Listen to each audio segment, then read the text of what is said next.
Kejaksaan Agung membentuk tim khusus untuk menangani kasus dugaan korupsi dan tindak pidana pencucian uang yang menyeret nama ex-Jampitsus Febri Adriansyah. Kepala Pusat Penerangan Hukum Kejaksaan Agung Anang Supriyatna bilang, tim khusus beranggotakan 9 orang, mayoritas jaksa yang memiliki pengalaman di Komisi Pemberantasan Korupsi. Seluruh anggota tim khusus juga dipastikan tidak berasal dari lingkungan Jaksa Agung Muda bidang tindak pidana khusus atau Pitsus untuk memastikan tidak adanya konflik of interest dalam penyidikan. Dalam sprindik baru, kami terbitkan makanya sprindik yang sifatnya khusus, kita bentuk tim khusus. Ini terdiri dari 9 orang. Yang jelas sebagian besar penyidik-penyidik ini yang berasal mantan alumni KPK. Jaksa-jaksa yang pernah bertugas di KPK. Siapa aja, Pak? Kurang lebih 9 orang. Di antaranya ada Saudara Riono, ada Saudara Katarina Girsang. Ya. Data Kejagung menyebutkan 9 anggota tim khusus tersebut adalah Agus Salim, Muhibudin, Katarina Girsang, Riono Budi Santoso, Agus Sahat, Irene Putri, Renaldi, Z Tadung Alo, dan Hari Wibowo. Bersamaan dengan pembentukan tim khusus, Kejaksaan Agung menerbitkan surat perintah penyidikan atau sprindik baru kasus dugaan korupsi tata kelola pasokan batubara PLTU, PT Asabri, dan PT Krakatau Steel yang menyeret ex-Jampitsus Febri Adriansyah. Namun Direktur Eksekutif Amnesty International Indonesia Usman Hamid khawatir Kejaksaan Agung akan mengalami konflik kepentingan saat mengusut kasus ex-Jampitsus. Meski Kejaksaan Agung telah membentuk tim khusus, namun menurut Usman kasus ini sebaiknya diserahkan ke lembaga yang lebih independen, yaitu KPK. Masyarakat juga menilai ada yang tidak beres seandainya kasus ini hanya ditangani oleh Kejaksaan Agung, terutama mengingat yang terlibat adalah orang nomor 2 setidaknya di Kejaksaan Agung. Nah, oleh karena itu yang dibutuhkan saat ini adalah ketegasan untuk memastikan bahwa kasus ini dibongkar sampai pada akar persoalannya.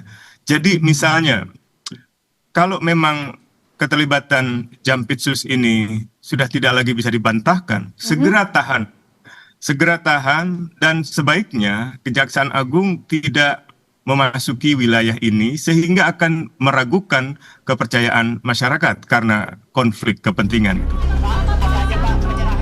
Sementara itu, Ketua KPK Setio Budianto mengaku telah berkomunikasi dengan Jaksa Agung ST Burhanuddin terkait supervisi perkara mantan Jampitsus. Soal apakah KPK akan mengambil alih penanganan perkara ex-Jampitsus, Setio mengatakan menghargai proses penyidikan yang berlangsung di Kejaksaan Agung. Sudah ada ketentuan, ada pasal 6 yang mengatur tentang kewenangan, koordinasi, dan supervisi. Nah, nanti sambil kita tindak lanjuti, meskipun secara permintaan, secara lisan sudah disampaikan, nanti kan pasti ada permintaan juga secara tertulis dan akan dibahas sesuai dengan SOP yang ada di KPK. Komunikasi formal secara resmi antar kelembagaan sudah mulai berjalan belum? Ya, sudah mulai jalan. Gitu. Termasuk komunikasi Bapak dengan Pak Jaksa Agung? Tadi kan sebelahan saya sama beliau duduknya. Sudah membahas kali itu dengan Pak Jaksa Agung, Pak Jaya? Sedikit banyak sudah adalah pembahasan dari beberapa waktu yang lalu. Artinya itu menunjukkan keseriusan daripada Kejaksaan Agung untuk menindaklanjuti penanganan ini.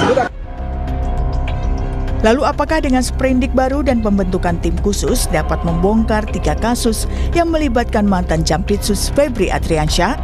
Tim Liputan, Kompas TV. Ya, Saudara, Kejaksaan Agung membentuk tim khusus untuk menangani kasus dugaan korupsi dan tindak pidana pencucian uang yang menyeret nama ex-Jampitsus Febri Adriansyah. Tim khusus beranggotakan 9 orang, mayoritas jaksa yang memiliki pengalaman di Komisi Pemberantasan Korupsi atau KPK. Lalu apakah tim khusus ini mampu membongkar 3 kasus korupsi yang menyeret ex-Jampitsus Febri Adriansyah? Kita bahas bersama dengan Komisioner KPK 2015-2019 Saud Sitomorang dan pakar hukum pidana Universitas Tarumanegara Heri Firmansyah yang akan segera bergabung, Saudara. Kita ke Pak Saud terlebih dahulu. Selamat pagi, Pak Saud. Pagi, Bro Bre. Baik, sehat ya Pak Saud ya? Ya, sehat. Baik, Pak Saud, sebelum kita soroti soal tim 9 ini, Pak Saud, kita soroti kembali soal status dari ex-Jampitsus ini, Febri Adriansyah, yang menurut dari Kejaksaan Agung ini bilang bahwa status tidak gugur gitu, masih status sebagai tersangka. Tapi ini untuk sprindik yang Polri. Kemudian untuk sprindik yang di Kejagung ini sendiri, statusnya sebenarnya apa sih Pak? Ya, bagaimanapun gini loh, ketika persoalan ini dimulai dari dilaporkan, siapapun yang melaporkan gitu ya, atau ketika mereka mulai full bucket lah katakan, mengumpulkan bahan keterangan, kemudian masuk ke cross check, double check, terus kemudian masuk ke penyelidikan, kemudian ke penyidikan, kemudian mereka berani menggeledah dan seterusnya, dan ketemu bukti, terus pada bagian lain disebut ada 3 kasus sebelumnya. Ini kan meyakinkan kita betapa luas dan dalamnya kasus ini. Ketika Anda bicara luas dan dalamnya kasus ini, Anda harus bicara kecepatan. Nah, ada respon yang kemudian membuat dugaan saya strategi splitsing ya. Jadi dari satu perkara, dari satu berkas yang diberikan oleh Kortas Tipikor, kemudian di Kejaksaan, kemudian dibagi menjadi 3 sprindik yang mereka sebut. Saya menyebutnya itu strategi splitsing. Dan saya pengalaman juga dengan beberapa 9 orang ini di DKPK, memang mereka strategi splitsing itu menjadi lebih ringan untuk mendalaminya.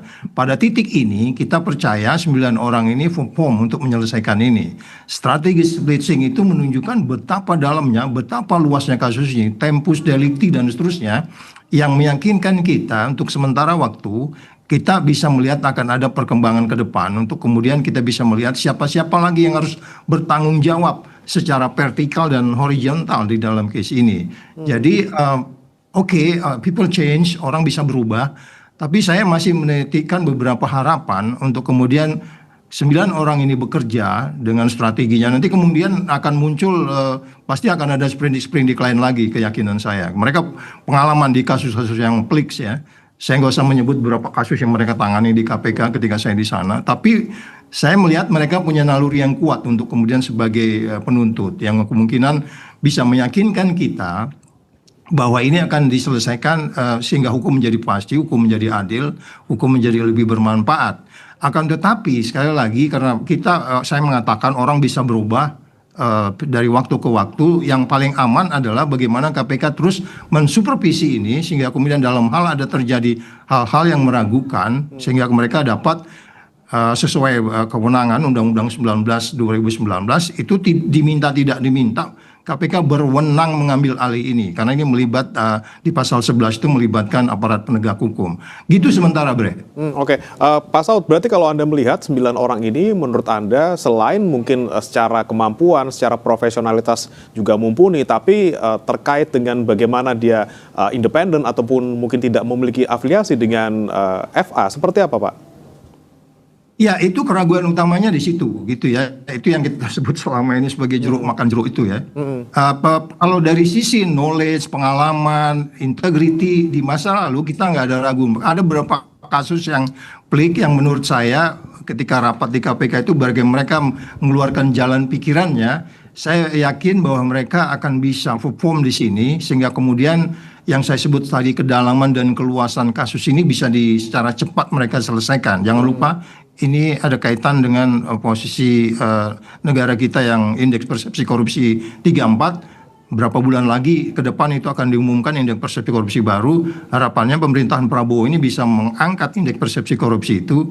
Karena itu sangat linier dengan nilai kurs rupiah. Itu sangat linier. Nggak bisa bilang itu nggak ada kaitan dengan investasi dan terusnya, gitu Bre. Oke, baik. Sekarang saya juga mau sapa Mas Heri Firmansyah yang sudah bergabung. Selamat pagi Mas Heri. Selamat pagi Mas Firman dan juga Pak Saud Situmorang, salam hormat. Pagi Mas Heri. Mas Heri, kami ingin pastikan kembali gitu ya soal status Febri Ardiansyah sebenarnya di Kejaksaan Agung ini. Tadi sempat saya tanyakan juga ke Pak Saud, bagaimana sebenarnya dengan sprindik yang berbeda, apakah status dari FA ini juga bisa sama, tersangka juga gitu? Ya, sudah ada jaminan ya dari beberapa pembicaraan dari internal kejaksaan bahwa statusnya tidak berubah. Karena memang ini hanya meneruskan saja, bahasanya mungkin pelimpahan atau pengalihan itu terserahlah secara penggunaan kata ya. Tapi yang pasti hakikatnya adalah ini hanya meneruskan saja proses yang sudah dilakukan oleh Kortas Tipikor dari kepolisian. Nah, dalam konteks ini yang masyarakat inginkan adalah pastinya penegakan hukum ini tetap berjalan sesuai relnya, transparan, akuntabel, profesional, karena kita tahu semua ini melibatkan dugaannya adalah orang di lingkungan top level manajemennya ya di institusi kejaksaan. Maka tentunya penegakan hukum ini tidak boleh kemudian tidak berjalan secara profesional tadi. Nah, masyarakat melihat dari awal penanganan kasus ini yang memang dirasa banyak lubang-lubang dalam hal segi formilnya, yang dikhawatirkan nanti ini jadi alat atau senjata untuk digunakan dalam misalnya pengajuan pra peradilan atau proses lainnya, atau nanti malah muncul misalnya tersangka lain yang kemudian akhirnya dikatakanlah dipersalahkan atas semua tindak pidana yang sedang diproses ini. Ini kan dugaan-dugaan yang masyarakat saat ini perdebatkan ya, yang muncul di lini masa, di media sosial ya, yang banyak kemudian kita tangkap menjadi sesuatu kekhawatiran adanya intervensi, tidak independennya proses penanganan perkara ini. Belum lagi kalau tadi menyambung dari dialog sebelumnya bahwa masyarakat sebenarnya ingin di mana peran atau posisi Komisi Pemberantasan Korupsi saat ini. Tadi Pak Saud, kalau saya tidak salah mendengar, sudah bicara tentang pasal 6, pasal 11 ya. Ada pasal 10A gitu ya. Ada Perpres nomor 102 tahun 2020 yang bicara tentang supervisi dan koordinasi penanganan tindak pidana korupsi, yang sebenarnya ini tidak salah ya. Ini sangat relevan sekali dengan apa yang dikhawatirkan masyarakat tadi ketika ada dua institusi yang ya kalau kita lihat walaupun sudah menampik dengan adanya pertemuan di level atas ya antara Pak Jaksa Agung dan juga Pak Kapolri, ini ada seperti dalam tanda petik sandra menyandra dengan ya, karena kalaupun kita katakan ini prosesnya sudah dikuntit 1 atau 2 tahun yang lalu, kenapa kemudian lambat sekali, padahal dalam konteks pemberantasan korupsi momentum itu penting, bisa saja ya sudah hilang barang bukti dan lain sebagainya. Waktu pas penetapan Pak Febri Ardiansyah sebagai tersangka, itu kan ada jeda yang lumayan cukup itu kan, sampai memberikan keterangan pers dan lain sebagainya. Walaupun sekali lagi memang kita masih menggunakan presumption of innocence ya, asas praduga tidak bersalah, karena proses ini masih panjang. Ini lagi demam Piala Dunia Mas Bri. Kayak ingat kita kemarin Inggris kalah lawan Argentina 2-1 kan. Jadi pendukung Inggris yang nonton di menit 80 itu masih berbahagia dia. Nah, jadi kita harus melihat ini sampai akhir Pak. Nggak bisa kemudian hanya melihat di awal komitmennya, karena pemberantasan korupsi, penegakan hukumnya dalam hal ini butuh kondisi. Gitu. Tapi Mas Heri, kalau kita lihat ini 9 sudah ada sebagian besar yang dari KPK seperti itu jaksanya. Kalau kita lihat, kenapa nggak kemudian langsung aja KPK sekalian yang ambil gitu? Apakah cukup dengan hanya 9 jaksa dari Kejaksaan Agung yang sempat pernah bekerja di KPK, ini juga cukup untuk bisa memastikan independensi itu? Saya tidak bisa mengatakan itu representasi dari KPK secara institusi ya, tapi yang mungkin nanti lebih tepat untuk menjawab ini adalah Pak Saud Situmorang, karena pernah bagian dari KPK begitu ya, atau juga internal KPK saat ini yang kita belum mendengar statement tegasnya ya, mungkin statement dalam tanda petik bahasa politiknya menunggu ya, mengikuti, monitoring dan lain sebagainya. Dan paling lemah memang dalam pemberantasan korupsi kita adalah fungsi koordinasi dan supervisi yang sebenarnya itu ada di pundaknya KPK ya. Cuman memang ada perdebatan di Undang-Undang 19 tahun 2019, ada yang mengatakan pelemahan KPK dalam tanda petik ya, dan lain sebagainya. Tapi tentunya kalau kita secara logika saja ya, ada dua pihak yang sedang bertikai. Ya harusnya penengah kan. Posisi penengah ini kan sebenarnya dalam penegakan hukum tindak pidana korupsi bisa dilakukan KPK, karena penyidik dalam hal ini adalah pemberantasan korupsi selain dari kepolisian dan kejaksaan adalah KPK. Tapi kita tidak melihat ada willingness yang kuat dari KPK ya pada saat ini. Apa saya yang kurang mengikuti perkembangan dari KPK, mudah-mudahan nggak lama lagi KPK dengan mungkin adanya tekanan dalam penting masyarakat untuk melihat positioning KPK kemudian muncul dan bisa memberikan bukan hanya statement tapi tindakan yang nyata dalam proses ini, minimal mengawal secara sungguh-sungguh proses ini dengan gitu. Baik, baik. Saya ke Pak Saud lagi. Pak Saud, KPK dinilai tadi mungkin masih menunggu-nunggu gitu. Tapi momennya kapan sih Pak? Ini kan sudah banyak desakan dan juga kita butuh wasit lah dalam tanda kutip gitu ya. Wasit untuk menengahi permasalahan ini. KPK harus ngambil kapan dan kemudian teknisnya apakah kemudian memungkinkan dan juga tidak akan dihalang-halangi gitu Pak? Iya, di pasal 10A di huruf E itu ada poin yang mengatakan berwenang mengambil alih apabila adanya campur tangan atau katakanlah bagaimana eksekutif, legislatif dan yudikatif ikut cawe-cawe di kasus ini. Komisi 3 itu kan saya anggap tuh cawe-cawe itu. Ya kan, mereka datang ke sana kemudian konferensi pers, kita nggak tahu pembicaraan apa di belakang itu. Jadi sebenarnya menurut pasal 10A huruf I itu udah memenuhi syarat untuk mengambil alih karena ada campur tangan. Anda nggak bisa katakan ini Komisi 3 kemarin hadir di sana itu hanya bagian manajemen, bagaimana mereka digaji di Komisi 3 sebagai bidang hukum kemudian mereka datang. Nggak begitu. Ini kan kita nggak bisa memandang ini linear. Makanya dari awal saya mengatakan memang KPK ini harus mengambil alih case ini karena udah memenuhi syarat. Oke, katakan ada yang namanya SPDP online, artinya begitu penyidikan dimulai dengan tiga surat sprindik itu, kemudian mereka akan melaporkan ke KPK dan itu perintah undang-undang supervisi koordinasi monitoring yang dilakukan oleh KPK. Tetapi kalau kemudian dasainnya begitu, dasolennya kemudian mereka ragu-ragu, ini yang saya bilang ini ada kaitan dengan yang saya sebut sebagai tadi inline dengan disebut oleh Pak Heri bahwa memang pelemahan KPK itu terjadi. Jangan-jangan dia juga nggak berani kerja karena segala sesuatu harus dilaporkan ke presiden dulu karena dia di bawah presiden. Itulah yang saya bilang kalau mau tuntas itu buat perpu Pak Prabowo kembalikan KPK supaya Anda kerjanya nggak berat di dalam menangani kasus ini. Karena pengalaman menunjukkan ketika di undang-undang lama kita sangat-sangat independen dan bertanggung jawab ke rakyat sehingga kemudian lebih gampang di-challenge. Jadi sekali lagi, normatifnya mereka katakan iya kita tunggulah begini. Ini enggak, ini udah sangat-sangat kompleks masalah ini. Dan model splitting yang saya sebutkan tadi dari 1 menjadi 3 itu aja udah menunjukkan perkara ini sangat ruwet dan dalam. Jadi sekali lagi jangan hanya sekedar memantau dari jarak jauh melototin screen komputer mengenai SPDP online. Anda datang hadir ke sana, Anda ini maksud saya KPK. Kemudian kalau memang ada indikasi yang cukup kuat kemudian ragu, yang 9 orang yang disebut tadi itu ditarik ke KPK aja semua.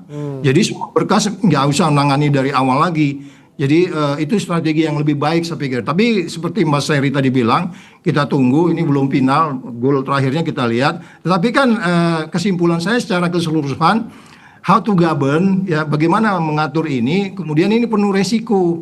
Karena berkaitan juga dengan kepatuhan-kepatuhan juga gitu ya, yang disebutnya GRC itu di dalam memberantas korupsi. Jadi kompleksitasnya masih cukup tinggi. Sinyalnya sudah jelas kepada kita, ada model pemisahan kasus karena kasus ini dalam dipisah sampai 3 sprindik. Itu naluri-naluri yang biasa di KPK, di splitting, dipisah-pisah kasusnya. Ada tempus delictinya, kemudian barang bukti dan seterusnya. Tetapi ini belum menjawab karena kan how mereka membuat decision ini menjadi lebih penting. Apakah bisa secepat mungkin itu kemudian diajukan karena barang buktinya cukup lama, penyelidikannya cukup lama, barang buktinya cukup banyak. Sehingga kemudian tidak ada lagi keraguan, ya kita ini berada di kecepatan yang sangat perlu saya pikir. Sehingga KPK tidak hanya mendorong-dorong itu, tapi kalau melihat prosesnya lambat, tergantung KPI-nya mereka ya. Ya itu udah biasa tuh 9 orang itu biasa bicara KPI mereka. Di KPK mereka selalu bicara KPI. KPI itu termasuk waktu. Berapa waktu ini? Berapa minggu ini kita naik ke penuntutan? Nah, ini kita challenge mereka. Gitu Mas Bre. Oke, apa harus nunggu presiden dulu Pak Saud untuk bisa KPK mengambil alih ini? Seharusnya tidak ya, walaupun dia di bawah pemerintah, tetapi kan dia disumpah melaksanakan Undang-Undang 2019 itu di situ merupakan jelas perintahnya. Akan tetapi karena dia di bawah pemerintah, kemudian bisa saja menunggu perintah presiden, tapi Anda harus proaktif. Pak, saya ambil alih aja. Dan saya pikir kalau presiden beberapa kali bilang kejar sampai ke mana tuh, ke Antartika, itu saya pikir nggak sulit kita untuk memastikan bahwa apa yang kita lakukan presiden pasti dukung gitu Mas. Oke, baik. Saya ke Mas Heri lagi. Mas Heri, dengan tadi pernyataan Pak Saud gitu, KPK ambil alih sekarang dong. perlukah kita memang dorong KPK sekarang untuk ambil alih, nggak usah tunggu-tunggu apa-apa lagi, nggak usah tunggu Piala Dunia selesai dulu lah gitu. Ya, walaupun nanti juara Piala Dunia tetap Spanyol gitu ya. Mohon maaf nih gitu. Menurut saya begini, bahwa kadang ada juga yang berpikirnya tidak bahkan ke arah itu ya, Mas Bre. Saya membuka opsi yang lain misalnya, yang penting hasilnya kan, yang dipastikan adalah hasilnya prosesnya benar, transparan, akuntabel, profesional, yang salah, yang benar katakan benar kan kira-kira begitu.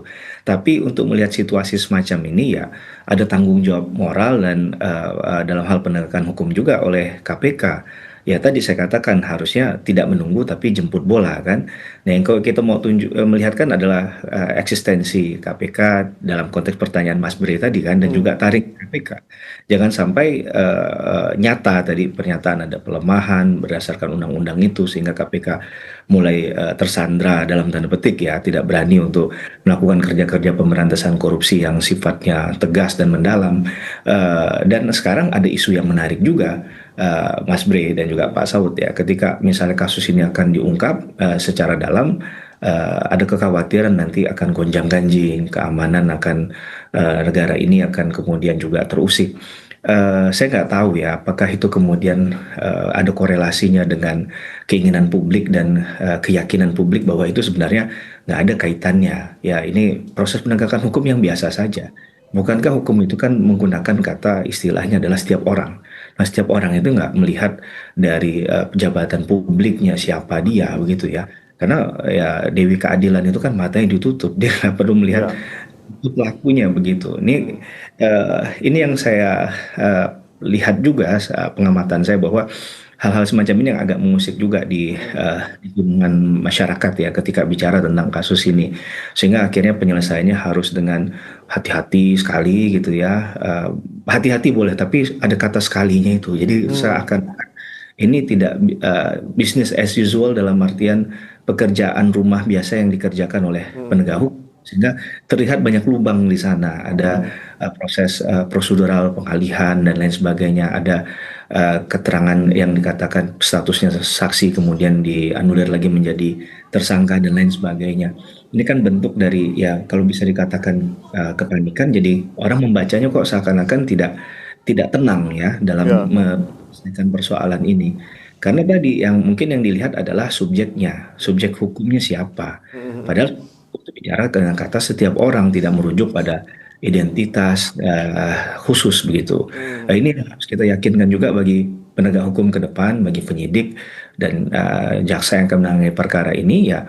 Yang tadi saya sederhana saja, yang benar katakan benar, kalau salah katakan salah. Jadi Pak FA juga dalam hal ini punya potensi untuk belum tentu salah kan, walaupun mengatakan buktinya sudah sangat kuat ini, ada 74 kg batang emas begitu kan, kemudian ratusan miliar, 400-an sekian miliar yang drastis. Tapi kan sekali lagi bahwa penyitaan itu harus ada kaitan dengan tindak pidana. Tapi Mas Ferry, maaf saya potong. Memang kalau kita bicara soal subjeknya adalah FA gitu, mungkin kita bisa lihat bersama-sama prosesnya seperti apa. Oke, semuanya sudah berjalan seperti seharusnya, benar semuanya. Tapi kemudian jika kita melihat ini kan kasus ditangani oleh keluarga sendiri. Dalam tanda kutip ini anak kecil lagi nyolong permen, dikasih ke orang tuanya, dibina dan dihukum. Tapi apakah kita bisa menjamin bahwa ternyata tidak terlibat orang tuanya, atau misalnya ada keluarga lain yang terlibat di dalam situ? Ya, hukum itu berusaha untuk objektif memang Mas Bre, tapi siapa yang bisa menggaranti objektif 100%? Ya pasti subjektivitas. Kalau kita bicara hukum dan non-hukum, ada istilahnya tekanan psikologis, ada relasi kuasa, ada kadang perkenalan ya mungkin secara emosional, pernah dekat, pernah ditolong dan lain sebagainya. Itu yang kita kan nggak pernah tahu, rekam jejak itu ya. Akan capek kita akan menilai itu, tapi memang yang harus dipastikan ya mereka tidak ada konflik of interest, integritasnya tinggi. Ini yang harus diperhatikan begitu.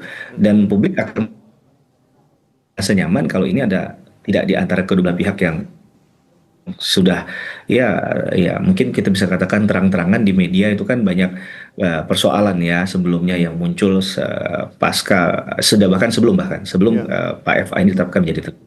Jadi agak sulit untuk menilai ini secara hukum murni begitu, karena harusnya kalau hukum murni dari penyitaan kemarin mungkin dalam hitungan jam sudah ada tersangkanya. Kita nggak tahu harusnya siapa tersangkanya, baru ujung belakangan baru tahu kan.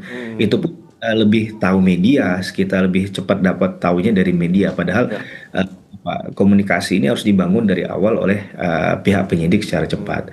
Ya, karena penggeledahannya secara nyata ya kan sudah dilakukan di beberapa tempat, ini kan berarti kan serius. Jangan sampai tindakan awal itu kemudian akhirnya ya kontraproduktif, karena sekali lagi ini kan penyelesaian tindak pidana itu harus sampai pada titiknya. Baik, saya ke Pak Saud. Pak Saud, kita tadi bicara soal barang bukti. Dari awal penggeledahan sudah ketahuan, tapi sampai sekarang kita belum tahu pemiliknya siapa gitu. Nah, yang bisa kita dorong sekarang adalah selain mencari pemiliknya siapa, yaitu bagaimana status barang bukti dan juga nasib barang bukti ini. Kalau di KPK sendiri, Pak, dulu ketika Anda sempat di KPK seperti itu, soal barang bukti ini kan dialihkan ataupun disita oleh KPK seperti itu. Nah, ini sekarang barang bukti ada di rumah anak yang sedang mencuri seperti itu. Bagaimana nasibnya barang bukti ini? Siapa yang ngawasi kalau seperti itu? Ya, kembali lagi soal kepercayaan. Itu yang saya bilang risikonya cukup tinggi kalau ditangani oleh tuan rumahnya sendiri gitu ya. Itu yang dari awal makanya saya katakan ini kan republik ini persoalan kepercayaan, persoalan utamanya. Nggak ada yang bisa dipercaya lagi di negeri ini. Even kepada presidennya, rakyatnya tiap hari bikin meme-meme juga kan, ngeledek-ngeledek gitu kan. Rakyatnya disuruh keluar dari negerinya gitu kan, itu kan mengurangi kepercayaan gitu. Ada nggak ketulusan dalam membangun hukum yang baik? Karena kalau kita bicara hukum itu, apalagi kompleksnya kasus ini, nanti itu kan pertanyaannya kan siapa pelaku utamanya, siapa pelaku pembantunya, siapa yang memberi perintah, siapa pelaksana, terus bagaimana pihak-pihak yang menikmati ini kan harus dibuka oleh 9 orang ini gitu. Kalau ini nggak dibuka, ini ya omong kosong gitu. Jadi kita sekarang mempercayakan 9 orang itu. Saya katakan risikonya terlalu tinggi. Kita sekarang sedang mencoba melaundry kasus ini dengan meletakkan kepada 9 orang itu.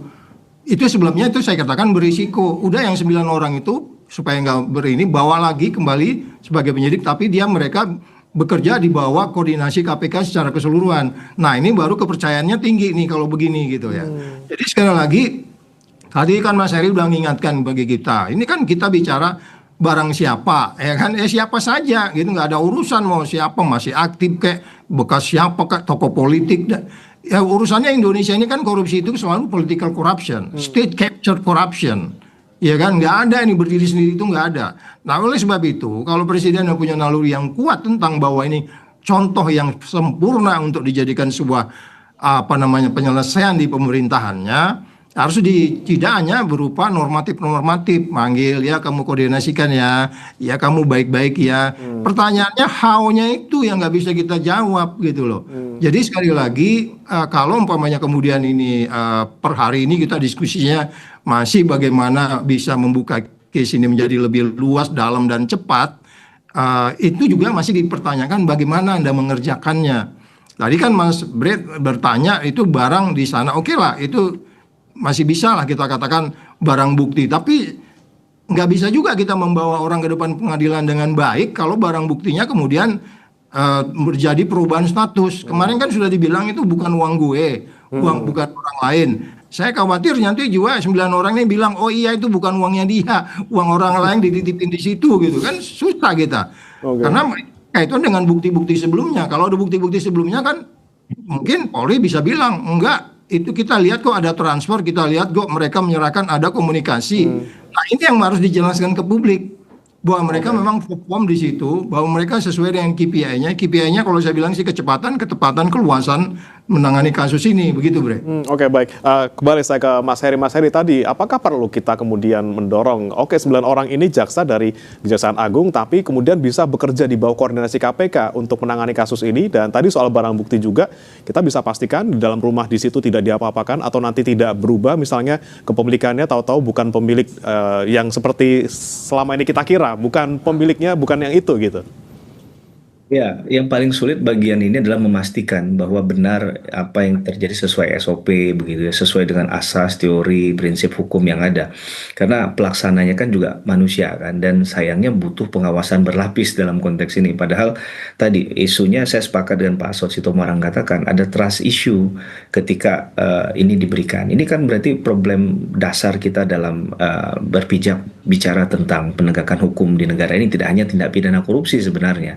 Apalagi tindak pidana korupsi yang orang tahu ini berkaitan dengan uang ya, kemudian juga ada mungkin konflik of interest dari masing-masing institusi yang kita nggak tahu seperti apa di dalamnya. Maka harusnya dalam setiap penanganan ini ya diinformasikan, bukan detik demi detik lah, mungkin agak terlalu berlebihan ya, tapi day by day dalam hal proses ini ya harusnya publik bisa mendapatkan informasi yang tepat dan benar, dan jangan sampai membingungkan yang kemarin kalau benar itu ada istilah dari saksi kemudian menjadi tersangka, itu kan gapnya terlalu jauh, Mas Bre. Bagaimana mau mempercaya substance-nya kalau ternyata hal-hal semacam ini saja membuat publik menjadi bingung kan?